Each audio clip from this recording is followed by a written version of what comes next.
शेतातून वाट काढत एक बाई पळत असते. कुणीतरी तिचा पाठलाग करत असतं. ती खाली पडते. 2 मुलं तिच्याकडे येतात. त्यातला एक म्हणतो, मला तुझ्या बाळाशी खेळायचंय. ती गयावया करत असते. माझ्या मुलाला मारू नका. त्याच्या हातातला चाकू ती स्वतःकडे घेते आणि नंतर काही वर्षांनंतर तुषार व नेहा भाऊरावांबरोबर त्यांच्या गावी जात असतात. तुषारला अल्ताफच्या गुंडांनी घेतलेले पैसे परत देत नसल्यामुळे मारलेलं असतं आणि म्हणूनच त्यांच्यापासून सुटका व्हावी यासाठी ते गावी जाऊन राहणार असतात. ती जागा लपण्यासाठी खूप सेफ असते. दोघे भाऊरावांच्या गावी येतात. नेहा 8 महिन्यांची गरोदर असते. सामान त्यांच्याकडे देऊन भाऊराव मळ्यातल्या वाटेने घराकडे जायला सांगतात. गाडीचा बंदोबस्त करायला ते पुढे जातात. या गावात आल्यावर नेहाला विचित्र फिलिंग्स येत असतात. त्यांच्या लग्नाला 1 वर्ष झालेलं असतं. तुषार रस्ता शोधायला पुढे जातो. बराच वेळ तो आलेला नसतो म्हणून नेहा त्याला शोधायला निघते. शेतातल्या एका घरापाशी येते. ती घरात जाते. एका खोलीचं दार उघडते. तिथे असते भाऊरावांची बायको तुळसा. तेवढ्यात तुषारही तिथे येतो. जेवणाच्या वेळी नेहा विचारते, या घरात कुणी राहतं का? भाऊराव म्हणतात, आम्हीच राहायचो पण आता राहत नाही. ती बाजूच्या खोलीबद्दल विचारते. ते म्हणतात, तिथे माझा लहान भाऊ राहायचा पण वारला. मग आम्ही हे घर सोडलं. तुम्ही येणार म्हणून हे घर उघडलं. तुळसा म्हणतात, जेवण आटपून निघताना सकाळी येतो म्हणत दोघे आपल्या घराकडे निघतात. तुषार दमून झोपलेला असतो. ती मात्र बाळाशी गप्पा मारते. सकाळी भाऊराव तुषारला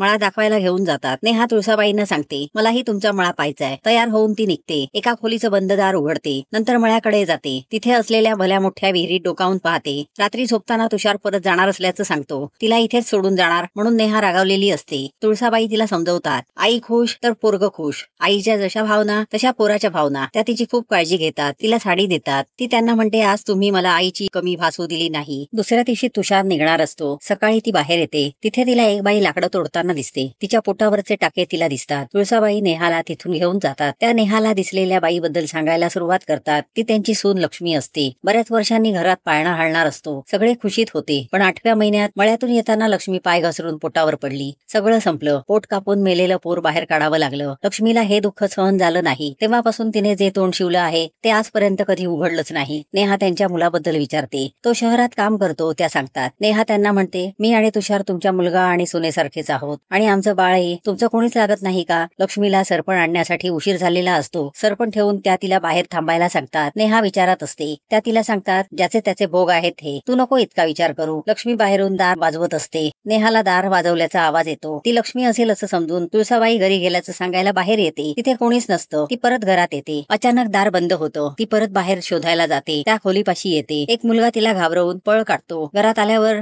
परत दरवाजाचा आवाज येतो. ती दरवाजा उघडते. दारात तुळसाबाई असतात. ती त्यांना म्हणते, इथली मुलं किती बदमाश आहे. त्या तिला पटकन आतमध्ये घालवून दार लावून घेतात. मुलं आली होती का म्हणून त्या विचारतात. ती म्हणते, हो, एकच मुलगा होता. तुळसाबाई तिला त्या मुलांच्या जवळ जायचं नाहीस तू अशी ताकीद देतात. त्यांच्यापासून थोडं लांब राहा म्हणतात. रात्री त्या तिच्याबरोबर झोपायला येतात. अचानक तिला जाग येते. त्या तिच्या पायाशी असतात. सकाळी लक्ष्मी दरवाजात येते. तिचं सगळं लक्ष नेहाकडे जातं. मळ्यातली सगळी कामं उरकून घ्यायची असा निरोप तुळसाबाई नेहाला लक्ष्मीसाठी देतात. नेहा दार उघडते. दारात छोटा मुलगा असतो. तो पळतो. नेहा त्याला शोधायला पुढे जाते. तिथे तिला 3 मुलगे दिसतात. नेहाला बघून ते ट्रान्झिस्टर तिकडेच ठेवून पळतात. नेहा तो कानाला लावते. त्यात लपाछपीचं गाणं लागतं. मुलं तिच्याबरोबर खेळायला सुरुवात करतात. एका खोलीच्या बाजूला जाऊन लपतात. ती तिथे बघते पण तिथे कोणीच नसतं. ती मागे फिरते. तेवढ्यात तुळसाबाई तिच्या पाठीमागून तिला विचारतात, हे त्या मुलांनी दिलंय ना तुला? किती वेळा सांगितलं त्या मुलांपासून दूर राहा. तिच्या हातातला ट्रान्झिस्टर घेऊन फेकून देतात. त्या म्हणतात, मी हे जे सांगतेय बोलतेय ते तुझ्या भल्यासाठीच आहे ना? आता नेहा सुद्धा त्यांना बडबडते, तुम्ही जे लक्ष्मी बरोबर वागता ते तुमचं खरं रूप आहे. उगाच प्रेम आणि काळजी असल्याचा आव आणू नका. त्या तिला म्हणतात, तुझी शहरातली पिरपीर माझ्यापाशी चालणार नाही. तुला पोर होऊ दे म्हणजे समजेल. तुझ्या नवऱ्याला पोरगा हवाय पण तुझ्या पोटात पोरगा नाही, पोरगी आहे. गावाखेड्यातलं असलो तरी गरोदरबाईच्या हालचालीवरून बरोबर ओळखू शकतो आम्ही. त्या तिला म्हणतात. नेहा घरात येऊन दारं खिडक्या लावून घेते. रात्री तुषार घरी येतो. तुळसाबाई नेहाची कंप्लेंट तुषारकडे करतात. नेहा तुषारला ही बाई खोटं बोलतेय सांगते. तुळसाबाईंचा कांगावा चालू होतो. तुझ्यावर पोरीवाणी जीव लावला हेच चुकलं माझं त्या म्हणत असतात. तुषार उलट नेहाला तुळसाबाईंची माफी मागायला सांगतो. ती त्यांची माफी मागते. दोघे घरात येतात. ती घरात आल्यावर परत तुषारला समजावते, ही बाई डोळ्यात तेल घालून माझ्यावर पहारा ठेवून आहे. तिच्या सुनेला बाळ होत नाही म्हणून तिला आपलं बाळ हवं आहे. मला इथे नाही राहायचं. तू मला इथून घेऊन जा ती तुषारला म्हणते. तो तिला शांत करतो. ते दोघे रात्रीच निघत असतात. तेवढ्यात तुषारच्या डोक्यावर कुणीतरी मारतं. ते असतात भाऊराव. नेहाच्या तोंडावर तुळसाबाई विभूती फुंकतात. त्याने नेहा बेशुद्ध पडते. तुषारवर परत दुसरा घाव घातला जातो. तुषार व नेहाला त्यांनी बाबाकडे आणलेलं असतं. नंतर तुळसाबाई नेहाचे हात बांधतात. त्या तिला खूप वर्षापूर्वी झालेली एक गोष्ट सांगतात. भाऊरावांचा छोटा भाऊ केदारराव, त्याचं लग्न कावेरीशी होतं. जसं जसा कावेरीने घरात प्रवेश केला तसा माझ्या संसाराचा सत्यानाश झाला त्या सांगत असतात. अडळ होती ती. जशी ती घरात आली तशी माझी 3 मुलं माझ्या विरुद्ध गेली. झपाटल्यासारखं वागायची ती. मी केदारावाला सांगितलं पण तिने त्याचाच जीव घेतला. तोच रक्ताने माखलेला सुरा तिने स्वतःच्या पोटावर फिरवला. आम्ही तिला धरायला धावलो तर तोच सुरा तिने स्वतःच्या गळ्यावरून फिरवला. तुळसाबाई सांगत असतात. कावेरी गेली पण तिची काळी सावली मात्र तशीच राहिली. ती गेली तरी माझी मुलं तशीच वागत होती. माझ्या 3 मुलांना या हडळीने विहिरीत ढकलून दिलं. मोठा मुलगा प्रतापराव व लक्ष्मी. तिला 8वा महिना लागला तशी तिला कावेरी आणि माझी 3 मुलं दिसायला लागली. लक्ष्मी सुद्धा झपाटल्यागत झाली होती. तिनेही स्वतःच्या पोटावरून सुरा फिरवला. मी माझ्या मुलाची 2 लग्न केली. दोन्ही वेळेला तोच अनुभव आला. 3ऱ्या वेळी त्याचं लग्न शहरात लावून दिलं. मांत्रिकाने सांगितलंय कुठलीही मुलगी या घरात 3 दिवस 3 रात्र काढून पुराला जगवेल तर त्या कावेरीचं सावट कायमचं दूर होईल. देवाची कृपा म्हणूनच तू आणि तुषार 8व्या महिन्यात इथे आलात. तिथे शहरात प्रतापरावाची बायको गरोदर आहे. हे सगळं मी माझ्या लेकरासाठी करतेय. तू इथे राहून त्या हडळीपासून त्याला वाचव. घरावरचं वाईट सावट घालव. पण जर पळायचा प्रयत्न केलास तर मात्र माझा प्रताप तुला सोडणार नाही. निघताना त्या तिला म्हणतात जे गाणं तू तुझ्या बाळासाठी गाते आहेस ते गाऊ नकोस. कावेरी गायची ते माझ्या मुलांसाठी. नेहा खोलीत झोपलेली असते. तिच्या पोटावर कोणीतरी हात ठेवतं. सकाळी ती उठते. तिला तिच्याबरोबर घडलेली घटना आठवते. ती तुषारला शोधते. तिला परत मुलांच्या हसण्याचा आवाज येतो. गाण्याचा आवाज चालू होतो. तिच्या पायाखाली ट्रान्झिस्टर असतो. ती धावत खोलीत येते. तिच्या समोर एक मुलगा बसलेला असतो. त्याला छोट्या मुलीला बघायचं असतं. कशी असते छोटी मुलगी तो विचारतो. तो तिला विचारतो याच्यात पोरगी आहे ना ते तिलाही नेतील पण तू घाबरू नकोस आम्ही आहोत. पुन्हा गाण्याचा आवाज सुरू होतो. तो तिला आमच्या बरोबर खेळायला चल म्हणतो. नेहा बाहेर बघायला जाते.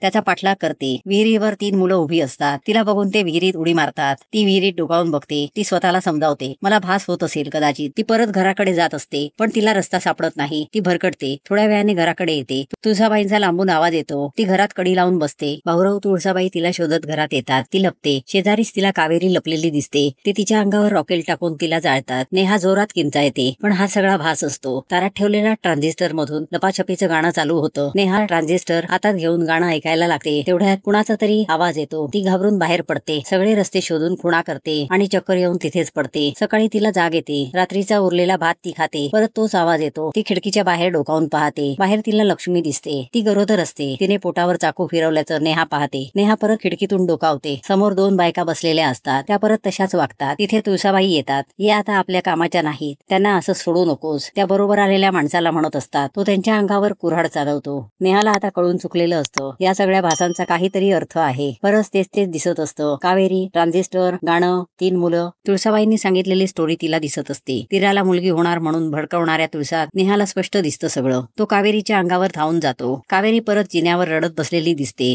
ती नेहाच्या हातात सुरा देत असते. नेहा तिथून पळ काढते. सकाळी नेहा जागी होते. तुळसाबाई तिच्या बाजूला असतात. त्या तिला म्हणतात 3 दिवस झाले तू आणि तुझी मुलगी दोघीही वाचलात. नेहा पोटाला हात लावते. ती मुलीबद्दल विचारते. त्या तिला सांगतात माझ्या प्रताप बरोबर खेळते ती. नेहा उठून बाहेर बघायला जाते. वाटेल तिला लक्ष्मी दिसते. तुळसाबाई तिला पकडतात. तो माणूस बाळाला विहिरीत टाकतो. ती विहिरीकडे पळते. विहीर कोरडी असते. हे सगळं तिच्या सहनशक्तीच्या पलीकडचं असतं. ती पळते. तिला पोटच्या बाळाला वाचवायचं असतं. परत तीच मुलं तिच्या पुढ्यात सुरा घेऊन येतात. कावेरी जवळ येताना दिसते. नेहा सुरा हातात घेते आणि 9 दिवसांनी तुषार परत घरी आलेला असतो. तुळसाबाई भाऊरावांबरोबर तिथे येतात. त्या तिला काय झालं म्हणून विचारत असतात. ती त्यांना म्हणते त्या दिवशी तुम्ही मला एक गोष्ट सांगितली. आज मी तुम्हाला एक गोष्ट सांगणार आहे. फरक एवढाच आहे तुमची गोष्ट अपूर्ण व खोटी होती. माझी गोष्ट पूर्ण आणि खरी आहे. नेहा सांगायला सुरुवात करते. या घरातल्या लोकांनी त्यांच्या सुनेला 8व्या महिन्यात जिवंत जाळून मारलं. भरघोस पीक येण्यासाठी तान्ह्या निरागस मुलींचे बळी दिले जातात. भाऊराव म्हणतात आम्ही आमच्या प्रथा जपतो. देवासाठी एवढं आम्हाला करावंच लागतं. कावेरी मेली पण तिच्या आत्म्याने इथे येणाऱ्या प्रत्येक गरोदर बाईला ते 8व्या महिन्यात सांगण्याचा प्रयत्न केला पण कोणाला ते कळलंच नाही. कावेरी फक्त प्रथेपासून तिच्या मुलीला वाचवत होती. कावेरीच्या हातून तिच्या नवऱ्याचा खून झालेलाच नव्हता. तुळसाबाईंच्या गैरसमजामुळे जीव मात्र कावेरीचा गेलेला होता. इथे येणाऱ्या बायकांचाही तुम्ही जीव घेतलाय. नेहा सांगत असते. जर कावेरीचं कोडं उलगडलं नसतं तर माझाही बळी गेलाच असता. ती म्हणते.